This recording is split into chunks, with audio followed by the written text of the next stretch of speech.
Otodini Jesu.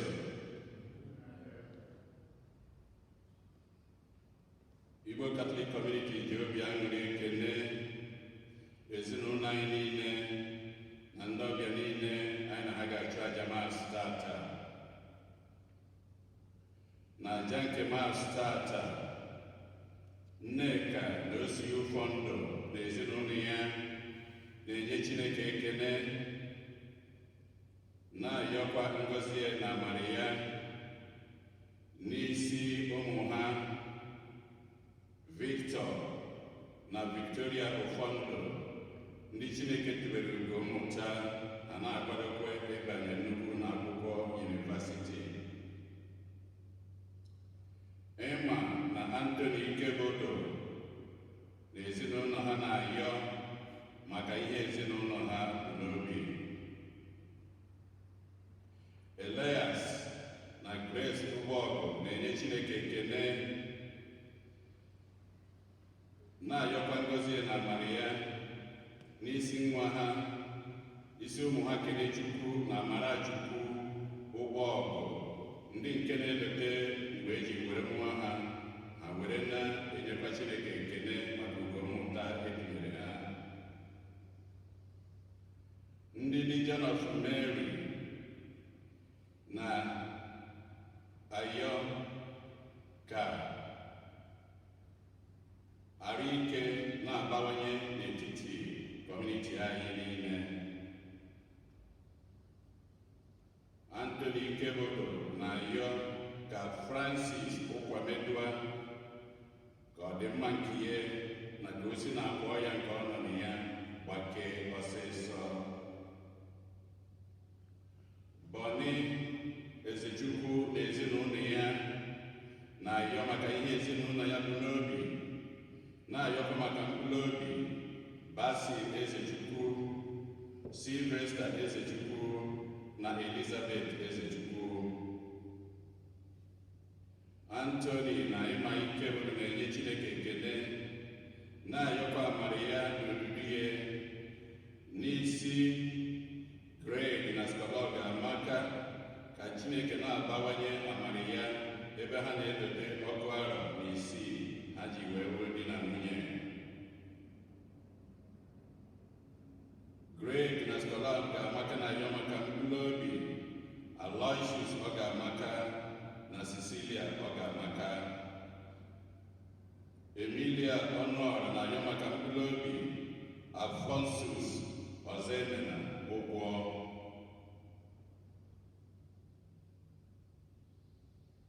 Ezinụlọ Esonchi na-ayọ maka mkpụrụ obi Esonchi Enewale a na-elote ofu arọ o ji wee rapụ ụwa nke anọ a.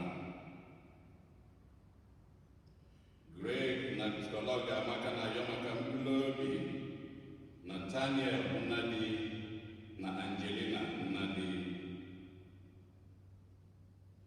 Bọni Ezechukwu na ezinụlọ ya na-ayọ maka mkpụrụ obi Agnes Ofili.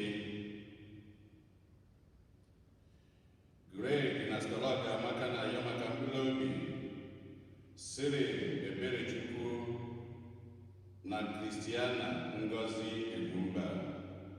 Ka mkpụrụ obi ndị a niile nwụrụ anwụ anyị kpọpụtara, ka mkpụrụ obi niile kwenụ gara aga.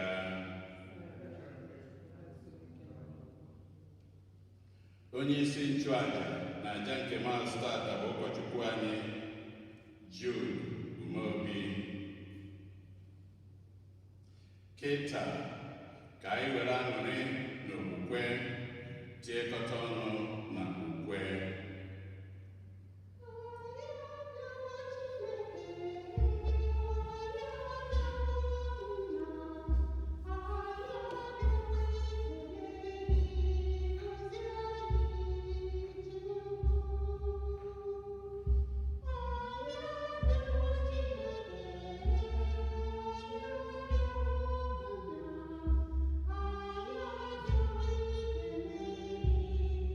Thank you.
eziokwu gị na-egosi ndị na-agaghị ụzọ ha nwere ike iso lọghachite na Kristi.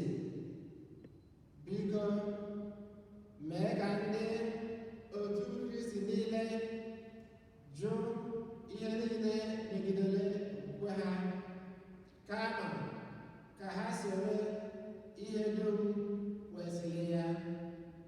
Anyị na-arịọ nke a site n'ime naanị Jesu Kristi nwa anyị, onye gị na ya dị ndụ na-achị ịdịkọ n'otu nke mmụọ nsọ Chukwu site n'ụwa ta ụwa niile.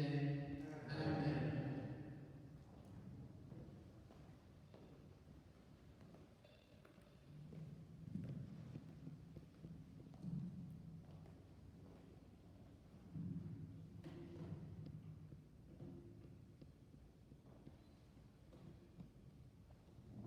Ihe ọgụgụ ewetara n'akwụkwọ onye amụma Aịzaya.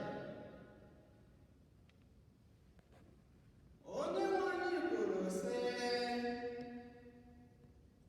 otu akụ mmiri ozuzo na akụ mmiri igwe si esi n'eluigwe agbadata, na-alaghachiri n'azụ wee rue mgbe o mere ka a na-adọrọ mmiri,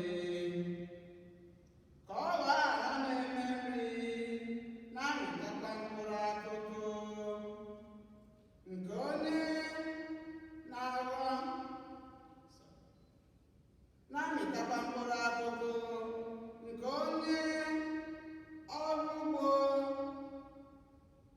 na ọgha mkpụrụ ga-aghọ, bịakwa nye onye oriri ihe ọ ga-eri.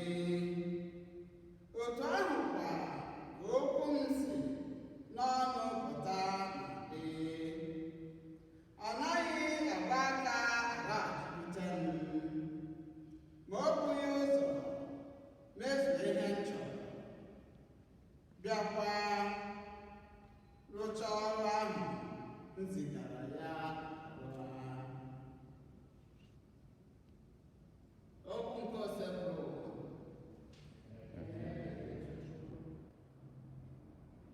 abụ ọma na azịza ya. Ihe anyị ga-aza:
ire ure wee sonye n'inwere onwe ya dị ebube nke ga-adịrị ndị bụ ụmụ Chineke.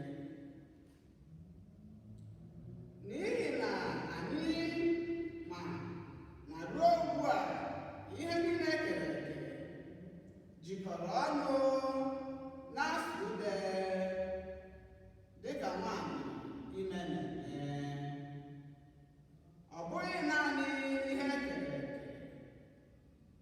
anyị onwe anyị kwa bụ ndị nwetara mkpụrụ mbụ nke Mmụọ Nsọ na-asụkwa ude n'ime mmụọ, na-atụ anya mgbe a ga-abịa gbapụta anyị. Okwu nke ose bụrụ ụwa.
Jesu hapụrụ ụlọ ahụ gaa n'ọnụ mmiri ebe ọ nọdụrụ ala na-ezi ndị mmadụ ihe. Igwe mmadụ nnukwu bịakwutere ya, nke mere ka ọ baa n'ime ụgbọ mmiri. N'ime ya ka ọ nọ na-ezi ndị mmadụ nọ n'ọnụ mmiri ahụ na-ege ya ntị ihe. O ji ilu gwa ha ọtụtụ ihe. Ọ gwara ha sị, o nwere otu onye ọrụ ubi gara ịgha mkpụrụ n'ubi ya. Mgbe ọ na-agha mkpụrụ ndị a, ụfọdụ n'ime ha dara n'akụkụ ụzọ ebe ụmụ nnụnụ bịara tụrụ ha elo. Ma ụfọdụ n'ime ha dara n'ala dị nkume nkume. Ọ dịghị anya ha pupụtara too, n'ihi na aja dị ebe ahụ emighị emi. Ma mgbe anwụ makwasịrị ha, ha chara kpọnwụọ, n'ihi na mgbọrọgwụ ha emikpughị emikpu n'ime ala. Mkpụrụ ụfọdụ danyere n'ala ebe ogwu dị. Mgbe ha tụpụtara, ogwu ahụ kpagburu ha. Ma ụfọdụ mkpụrụ danyere n'ezi ala, mịkwa ọtụtụ mkpụrụ. Ụfọdụ mịrị 30, ụfọdụ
nke na-enye ndụ dị nwere na Chukwu biko meghee obi mmadụ meghee obi anyị ka okwu gị wee bata.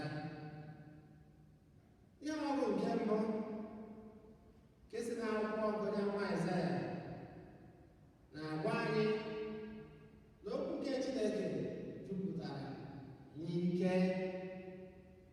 Ọ na-agwa anyị na okwu Chineke dị ire, na okwu Chineke ga-emejulele, ọ ga-emejulele. Onye amụma Aịzaya ji ihe a kọrọ n'ugbo wee mara anyị atụ. Mmiri ozuzo na-emejulele ihe o ji maka ya wee zoo, nke bụ ime ihe a kọrọ n'ubi too wee mịta mkpụrụ.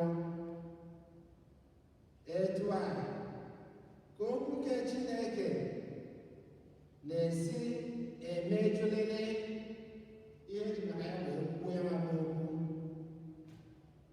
okwu nke Chineke jupụtara n'ike na ebube.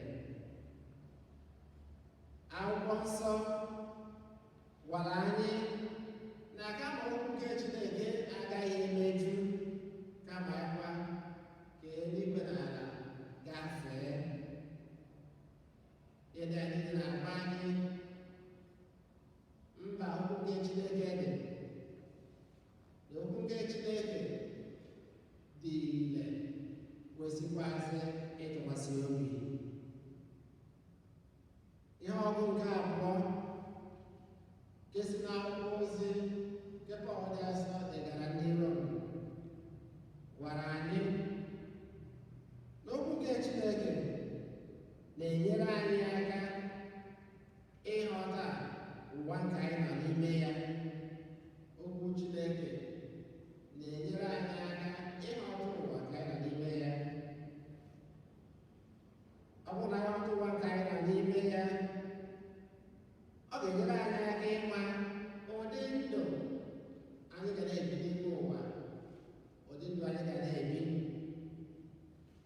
Ịghọta ụwa nke anyị nọ n'ime ya ga-enyere anyị aka ịchọpụta ihe dị mkpa n'ime ụwa na n'ihe adịsịrọ oke mkpa.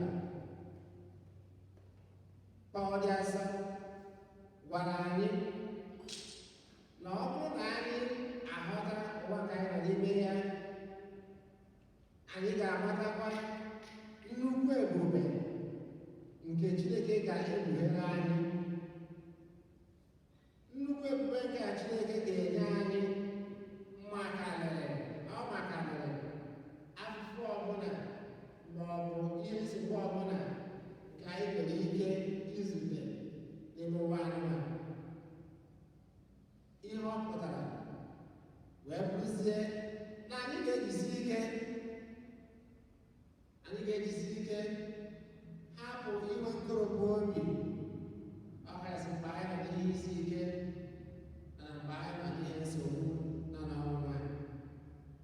Ka anyị were mmụọ nke Chineke wee na-ebi ndụ anyị. Ka anyị nwee olileanya na mmeri ga-abụ nke anyị.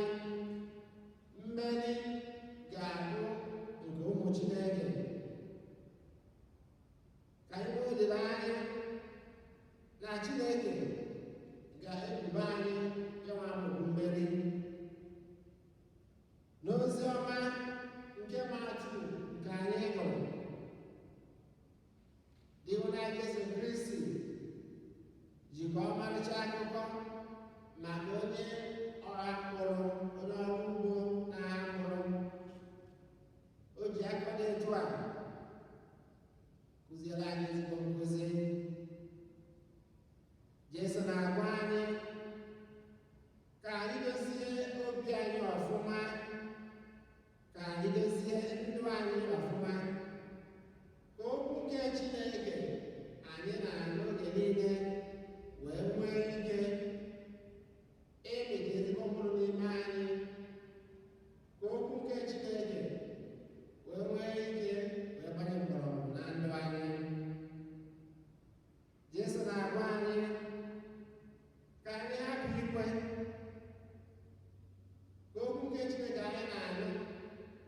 gara n'iyi kama ka ọ bụrụ ihe ga-abara anyị uru. Yesu na-agba anyị ka anyị kwee ka okwu nke Chineke na-eto ma na-akawanyekwa na ndụ anyị oge niile. Ụmụnne na Kristi, ekpere anyị wee bụrụzie ka Chineke na-edu anyị oge niile ma na-agbakwa anyị ume na ndụ anyị site na Kristi onye nwe anyị. Amen. Ka anyị kwụsị ọtọ ugbu a wee kwupụta okwu anyị na Chineke.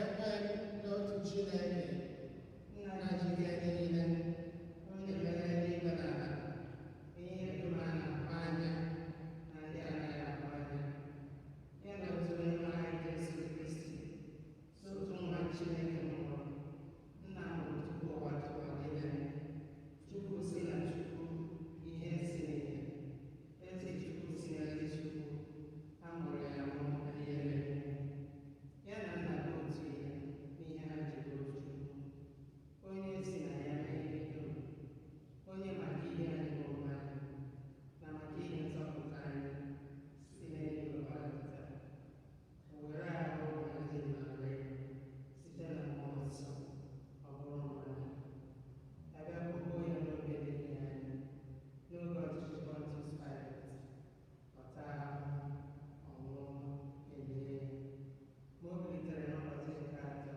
ka akwụkwọ nsọ si kwuo, ọ rọgoro n'eluigwe na n'aka nri. Ọ ga-abịaghachi ọzọ n'ebube ya ikpe ndị mmadụ na ndị mmadụ niile. Onye ọchịchị ya na-enweghị njedebe. Ekwe m na mmụọ nsọ, onye nwe anyị na-enye ndụ, onye si na nna gbapụta, onye a na-esi ebube na-etolere ya na ala, onye si na ndị amụma ukwu. Ekwe m n'otu nzukọ nsọ Katọlik na Apọstọlik. Ekwupụtara m otu baptizim nke mgbaghara njọ. Ana m atụ anya mbilite n'ọnwụ ndị nwụrụ anwụ na ndị ụwa ga-abịa. Nne na Kristi, gwa m ka anyị gbasaziere Chineke mba anyị dịgasị iche iche. Maka ndị niile kwere ekwe na Chineke, ka okwu nke Chineke kụnye ezi mkpụrụ n'ime obi anyị, ka anyị wee na-eto dịka ezigbo ndị otu Kristi. Anyị arịọ gị ịhụnanya nụrụ anyị. Maka ndị mmadụ niile nọ n'ụwa, ka anyị jupụta n'ọṅụ iji gosipụta ezi mkpụrụ dịka ndị otu Kristi. Anyị arịọ gị ịhụnanya. Maka ndị nọ na nsogbu nke ahụ na nke mkpụrụ obi, ka ha nweta ọgwụgwọ nsọ n'ime Kristi. Anyị arịọ gị ịhụnanya. Maka ndị ọrụ ugbo, ya na maka ndị ọrụ dị iche iche, ka ha nweta ezi ụgwọ ọrụ, ihe owuwe ubi ga-ezuru ha n'ezinụlọ ha. Anyị arịọ gị ịhụnanya. Maka ndị ọgbakọ okwukwe anyị na St. Eugene, ya na maka ndị na-enweghị ndị enyemaka, ka anyị na-egosi ịfụnanya Chineke n'ebe ha nọ. Anyị arịọ gị ịhụnanya. Maka ndị nwụrụ anwụ, ọkacha ndị ya bu n'obi na njamasị nke taata, ndị nwụrụ n'ọdachi dị iche iche, ka ha nweta ezumike ebe na alaeze eluigwe. Anyị arịọ gị ịhụnanya. Ka anyị tezie ebumnuche anyị ndị ọzọ gaa.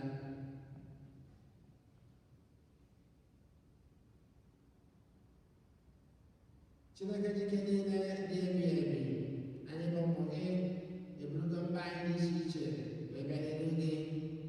Anyị na-arịọ ngọzi gị oge niile, nchekwaba gị na mgbaziri gị.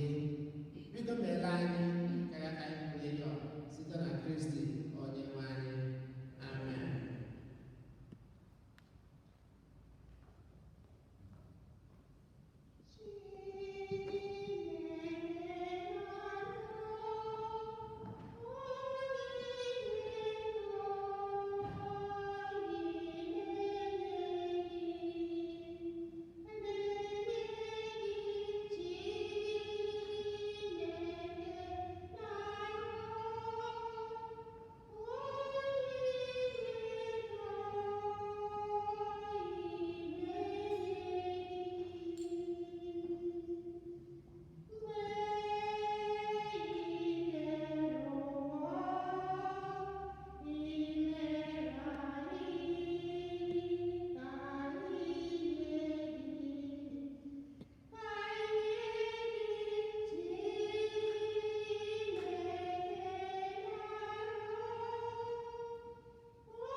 ihe nke gị dị ebube na-ekwupụta ọrụ gị n'ụwa niile. N'ihi nke a, anyị na-eso igwe ndị ọma niile nke eluigwe na-eto ebube gị oge niile n'okwukwe na-asị:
etu ahụ ka o si mee kparịchara ndị anya asị egburu iko mmanya ịgbaga ekele na otuto onye maazị ya asị: naranụ nke a ma ọ na uru niile ka biko nke ọbara m, ka ọgba ndụ ọhụrụ dị ebere a ga-agba ya n'ihi uru na n'ihi mmadụ niile nke rụrụ ala njọ, na-eme nke a na ncheta nke m.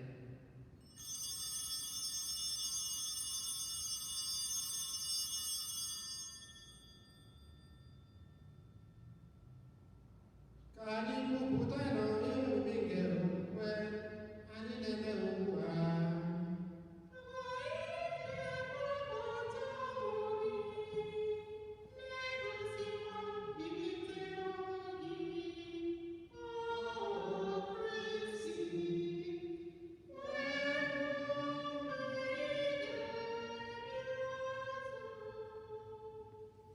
Nna na Chineke nke ọbụla metụrụ nke nwa gị, anyị mmeghachi aka ndụ na iko nke nzọpụta.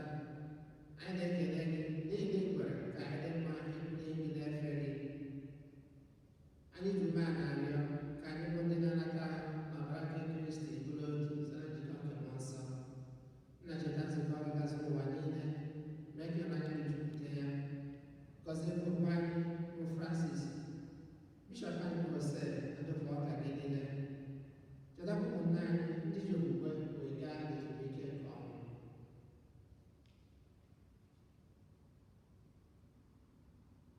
Kpọbata ha na ndị ọzọ ndị nwụrụ anwụ n'ihi nke ebube gị. Biko meere anyị ebere ka anyị soro mejimara ndị ngọzi nke Chukwu, Josef ndị nsọ bụ di ya, ndị apọstụl, Uche ndị nsọ na ndị nsọ gị niile, ndị mere uche gị n'ụwa wekọta ndụ ebe ebe. Ka anyị sokwa ha na-eto gị ebube site na Jesu Kristi nwa gị. Ihe anyị na-ekere eke na-eso ya bụ Kristi, na-esikwa n'ime ya na n'aka ya, na-edekọ n'otu nke mmụọ nsọ, na-enye gị bụ Chukwu nna ji ike niile, nsọpụrụ na otuto niile, site n'ụwa tupu ụwa niile.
omimi nke ahụ ọbara Kristi nke a, biko mee ka amara nke nzọpụta gị na-abawanye n'ime anyị oge ọbụla anyị natara ihe omimi nke ọgbụgba ndụ a site na Kristi Onyenwe anyị. Amen.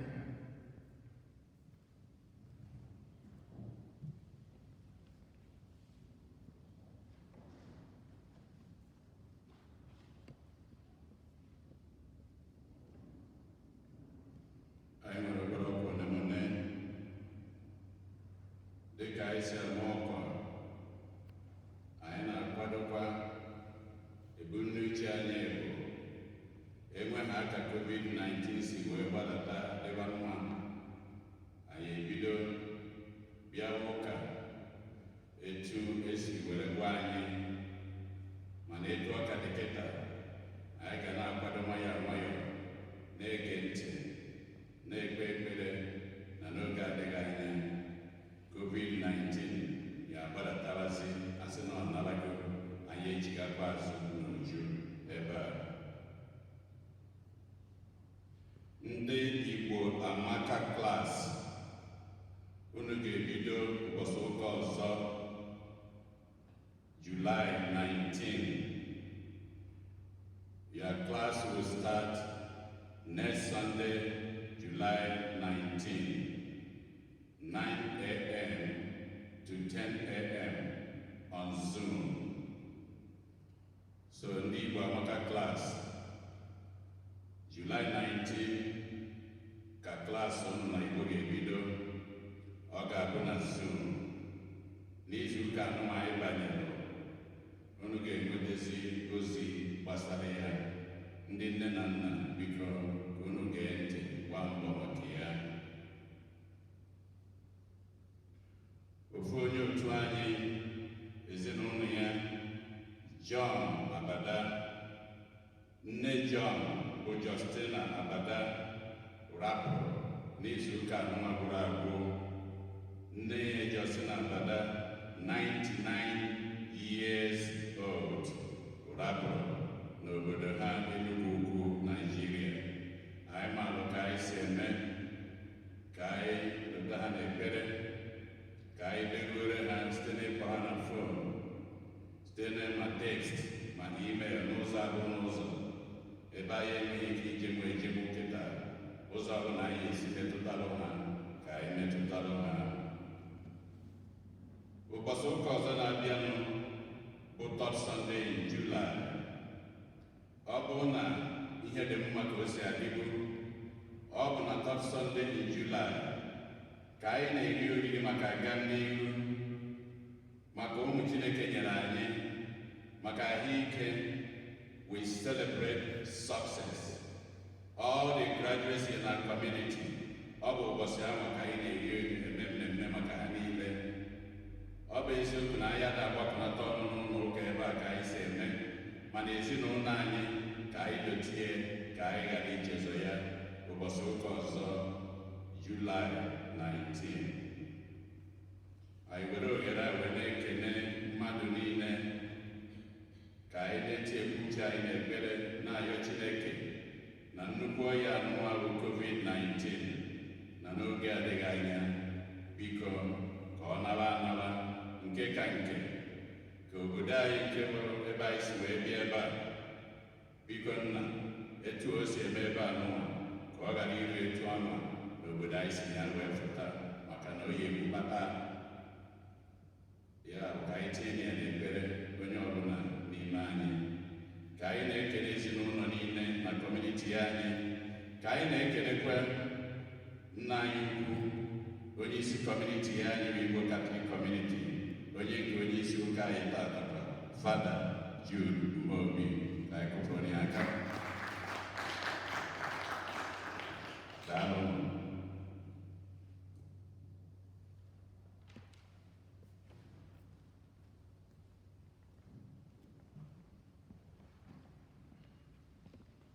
Anyị na-ekele